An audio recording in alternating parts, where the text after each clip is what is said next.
这3台人我都觉得係跳得相得係好好嘅。前面就是琼璇啦，温先豪啦，就演那個吳彥芳嘅父母。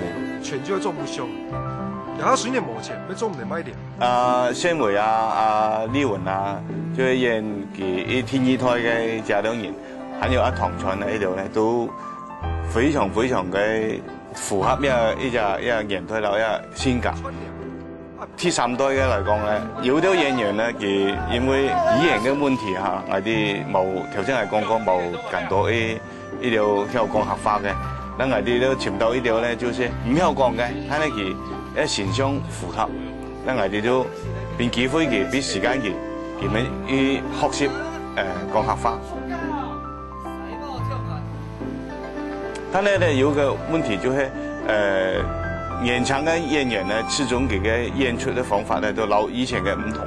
以前我哋看演以前嘅一個戲咧，佢好多呢條比較嚟講嘅就是鄉土味比較多，因為以前嘅演員咧一年推過來，所以好多嘅一種展現啊，一種苦難嘅感覺。